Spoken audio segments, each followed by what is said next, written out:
Yeah, Ash Noble here, back with another stream.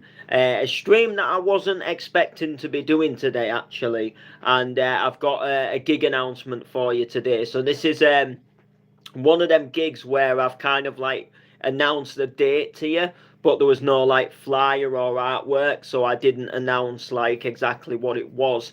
And to be fair, the flyer got made a little bit quicker than I expected.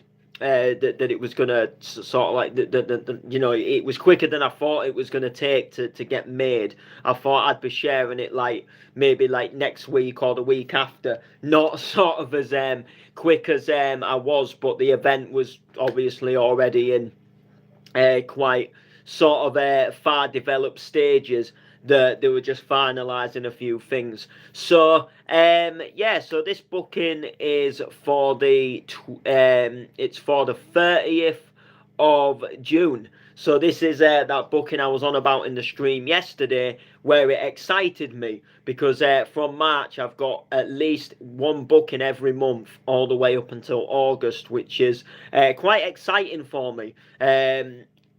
And I'm actually quite buzzed for it. I'm not gonna lie, and I'm quite pleased about that because it's an exciting feeling. It's exciting times, and this one I'm returning back to Cleethorpes again to play at Fusion. So I actually got a text from the guy that runs Fusion. So you might know that on the 24th of March I'm playing his birthday event. It's his birthday and he's putting a little something on at the club that he owns. And cutting the story short, he put this little birthday thing on, booked me for it, and then obviously I'm in Cleethorpes for Reflection, which is going to be good as well. And on June the 30th, he's invited me back to play a hardcore event.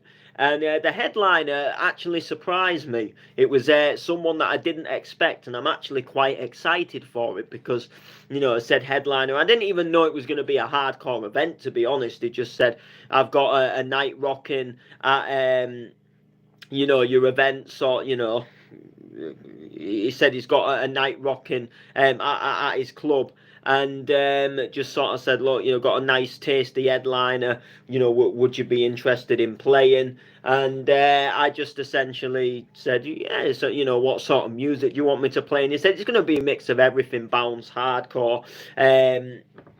So I thought to myself, do you know what? I'm going to play a hardcore set for this one, and this was before I even knew the headliner. And the reason why I said or why I thought to myself I'll do a hardcore set is because at the mathematics I'm going to do a bounce set, and at the reflection I'm going to do a bounce set because I'm B2B with Edo. So I kind of wanted to do something a little bit different, do like a hardcore set. And the headliner is none other than a guy who goes by the name of Mike Riveri, and he's done some absolutely belting production, and I think he's had some releases on like the 170 label and stuff like that, which is for me it's one of my favourite hardcore labels. So if I just have a look and type in 170, I'm sure that Mike Riveri has had some releases on here.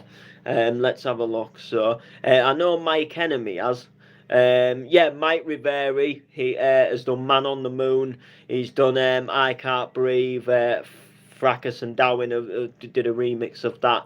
Mike Riveri, Ladies Fellas. Mike Riveri, I Can't Breathe. Which is his original version, and there's Technicore and Mike Riveri, Losing Myself. So there's actually some good tunes by this guy, and obviously he's done some stuff on some other labels as well. I think a label called Fox as well. He's done some good stuff. So if I just type in Mike. If I type in Mike Riveri himself, let's have a look. Yeah, so he's done releases on Fox. He's got a channel himself. He's played at like Rave Anywhere. and he's done a B2B with DJ Cots as well, which so I'm actually quite buzzed to be able to do this event with him, and finally meet the guy as well, from myself, who was sort of like watched this guy online, and just kind of like heard some of his tunes and stuff, to actually sort of like warming up for him. It's definitely quite an amazing feeling, actually. So I am quite buzzed for it. It's sorry, stuttering there. It's a little in the future, so I don't need to sort of like worry too much about what I'm gonna play just yet, because there's quite a lot of gigs that I need to actually plan sets for, and that is definitely something that is just not on my list of priorities at the moment, when there's like I don't want to say way more important things, because I class every gig to be as important as each other, but just because of how it's not till the 30th of June.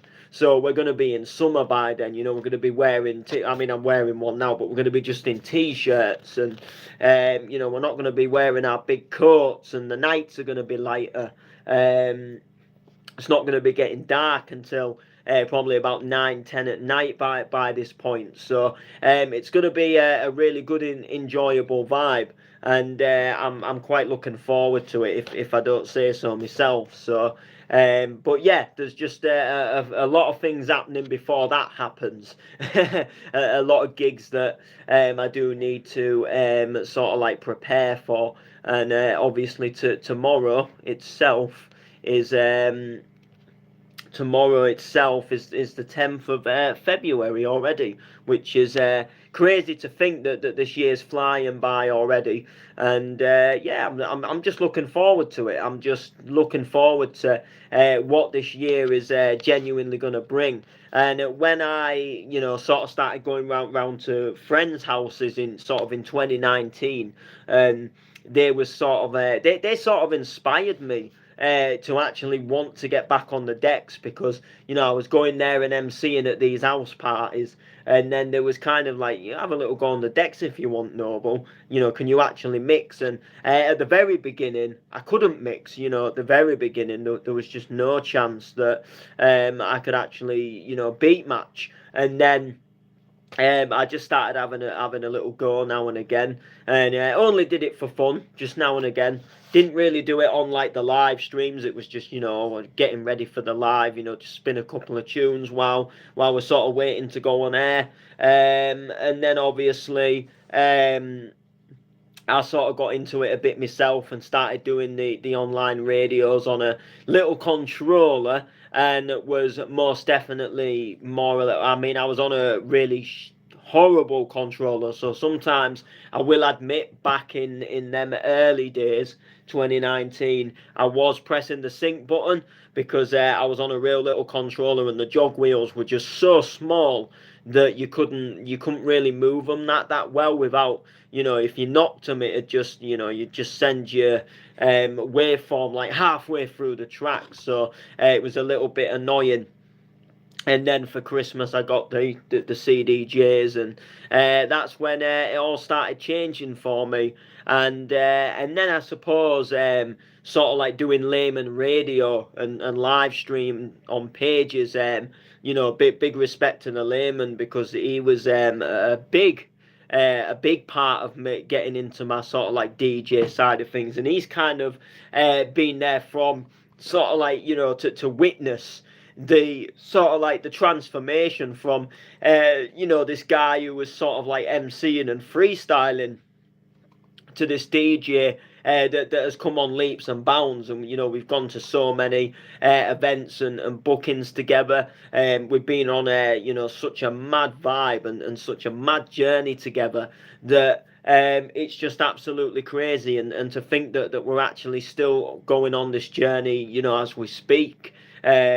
Now a lot of things have changed. Now it's like comes to the point where I'm booked somewhere and he's booked somewhere different.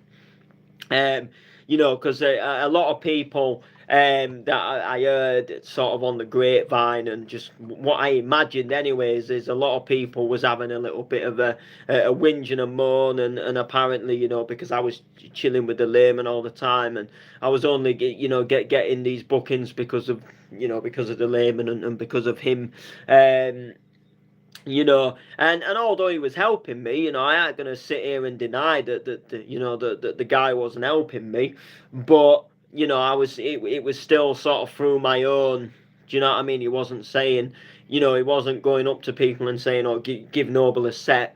It was all, I was just, sort of coincidentally being there with him, just going to an event with him to support the event and the brand. I wasn't going up to anybody and saying, "Oh, do as a set." Sometimes people would ask about me, and he'd go, "Oh, he's Noble, up and coming DJ." And then sometimes people, would maybe ask him, like, putting an event on, thinking about Noble, and then, Lee'd be like, "Yeah, he'd probably do it." Drop him a message, and that would be about it. No one was begging. There was no, "I'll get Noble on." It was just, Lee was going and photographing, doing photography at these events. I had 3 nights. I thought, it's a night out for me. It's a chance to come and support brands, meet new people, have a good time. And then it just slowly progressed from there. But we've done lives together, which I suppose would have helped as well.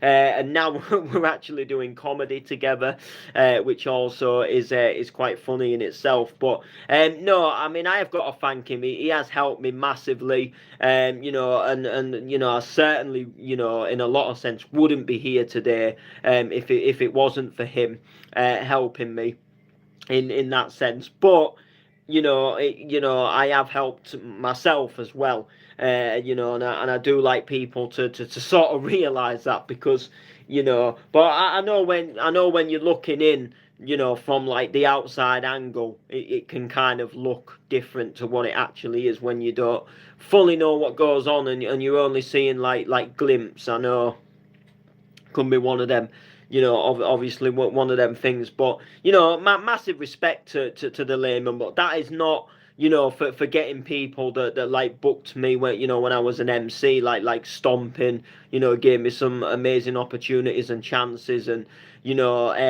friends at the time that had me jumping on their decks at house parties, going over to overdrives for New Year's Eve and stuff, all them, have a little go on the decks, and then at the same time, they had a garden party, and I had to go on the decks there, and I think at that point I could beat Match. Now I was improving actually on my mixing, which was a good thing, and then there was going down to Monsters as well at them points. They were all sort of, at the time, there was all good things, all good beneficial things that was just a help to me. It was definitely a push in the right direction, definitely a help, which like I say, I'm very very grateful for. And just one of them things where I think, you know what, I'm glad these things happened, and they happened for these various reasons, and it's a good thing. So but yeah, when I did start just having a little spin at some friends' houses, I never expected it was gonna spiral to what it actually is. And I was just actually counting, and not to blow my own trumpet, but 16 bookings already this year, and I've already done 3 bookings so far this year. So 19 bookings I've taken this year. Some of them have not been announced, and there's one booking that is on the 29th of July that could possibly fall through. It's very, I got asked about it, and I confirmed for it, but they're not even sure what city it's going to be in yet. But it was either going to be Blackpool or Manchester, and there's any chance that the date could change. That was just what he sort of had in mind, and he just said, look, keep that date in mind, and I'll be in touch a little bit nearer, a little bit later on in the year. So that could possibly pull through. There's a booking on August the 12th, which is I've been told the general idea of what the booking's going to be, and they're just going through some things, and it's actually a local booking, so I don't have to travel far for it. But it's going to be a good thing. And they were just going through some details and trying to get the ball rolling in motion, but they did, sort of say, look, would I be willing, do I want to be a part of this kind of thing? So, that is again something that there's a possibility that it could end up not happening. But it sounds, the good ideas there, and it sounds like, something that could be absolutely amazing, if it was to take off, if it was to happen. So I've got the date in there because it's all green lights at the moment that I'm aware of, and we're just gonna sort of in some sense see how it goes. July the 15th, that is a confirmed booking, and I can't wait for that one. Actually, that one is going to be a really fun one. Going to be absolutely. I'm gassed. What can I say? I'm going to be gassed about it because all I'm going to say to you is it's a booking. It's a booking with a brand that I gigged with last year, and it was one of my favourite. It was one of my favourite bookings of last year. It was a really fun vibe, and it was a little bit different as well to what people sort of expected. They expected just another event where he's doing what he usually does, but this one was a little bit different. And when they sort of said, look, come back this year, I was kind of like, yeah, man, I'd love to, because the vibe was just so good. Last year's event, when I was there last year, I was just in my element. I was just in an absolute happy place, and I just thought, you know what, this is why I love music, because what, one week I can be mixing bounce. The next week I can be spinning some of my favourite hardcore tunes, and then the following week I can be doing something completely different. And this is another reason why I love the music so much, because I love so much different music. I'm not just a donkhead, not just an hardcore head. I've spat bars over reggae tunes. I've spat bars over rap instrumentals. I've spat bars over deep house tunes. I've mixed classic house sets. I've done hard house on vinyl, and it's always a fun vibe, just to do all these different things and love all these different genres.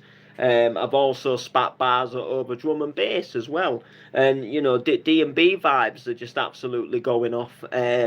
So it's always really good. And last year it just made me realise how doing all these different things it can be so fun, rather than sort of sticking to just to one thing and sticking to one click. As much as that, don't get me wrong, I love the bounce, and I'm really enjoying producing it at the moment.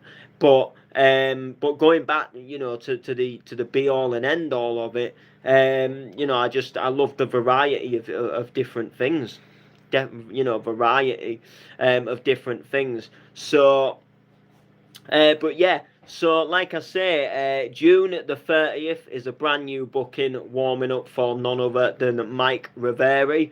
Like I say, it's released on some of the biggest sort of hard style and hardcore labels at the moment. 170 is absolutely smashing it. Fox, they've got people like Dougal on their labels, and again, 170 have people like Hixie and Technicore. So it's going to be a buzz to be warming up for that person. And I definitely feel like, as far as that set goes, that I want to hop on, jump on board, and I want to get some Madash productions ready for that, because currently at the moment I've only got two Madash tracks that I've actually worked on, and one of them is like an unreleased tune. I did do a live stream where I showed off the production, but it was something that I'm never going to do anything with, just because I know the guy whose song I've remixed is not always happy about remixes coming about. And although my remix is a belting remix, you know, I think I did really well with it, and you know, it showed off some new features that I'd learned with production, like sort of being able to slow the tempo down of a track, sort of like midway through the track, and then speed it back up. You know, that was like a good thing. However, I still don't think I'm on the level to, you know, say, if I was to send them to say like 170, to the point where they'd go, yeah, that, you know, we'd put that up, they'd say like it's you know, it's there, but it needs more. And you know, as I'm a learning producer, I'll you know, slowly figure out them things where people are saying it needs more, and then I'll slowly see where it needs more, and I'll fill in them gaps, and you know, and each tune will just progress. You know, they'll do well, hopefully. But I do need to get on and do some more Madash productions, so that is definitely something that I can't wait to definitely get my teeth into, most definitely. One Madash tune that I really do want to do is a remix of one of my really old tunes, one of my earliest hardcore tracks that I did just as Noble, and I did a tune called Rushing into La La Land, and it sampled the melody from Sash Ecuador, and it sampled the vocal from Green Velvet, and it was just something that it was booting at the time, I'm not gonna lie. And I just thought I'd love to sort of do like a bit of a modern take upon that, or, you know, upon that tune, and just sort of do a little something, a little bit of a modern version maybe, as I think the other version was just lacking in one or two little things, and I don't think now it's something that I'd want to think, you know, I don't think it'd be good enough to play out, so I'd probably not play it out and probably just leave it leave it be. If it's you know, they say if it's not broken, don't fix it, but I think that track in itself is broken. well and truly broken. So so if we go, I'm just on FL now. I'm just gonna load up like a hardcore sort of like project, and maybe get working on something new as well. I was working on some good hardcore stuff actually. So let's have a what's back for me.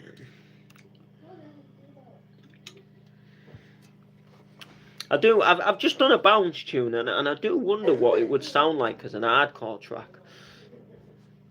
That'd be something that'd be quite good. But yeah, there's one there, and it says UK hardcore. Ah, yeah, I thought so. I downloaded some guy's FLP, because I like to use them just to have a look and see what they're doing on theirs, to see what I can improve. But it was on a newer version of FL. This is definitely something that I'd love to do actually. But this tune, it's got some mega bad issues with the vocal. The vocal doesn't sound good, because it was ripped from the original tune. It doesn't sound horrible, but it doesn't sound the best either. But anyway, I'm gonna cut this here, so make sure to like, comment, share. Peace out, people. The gigs are coming in.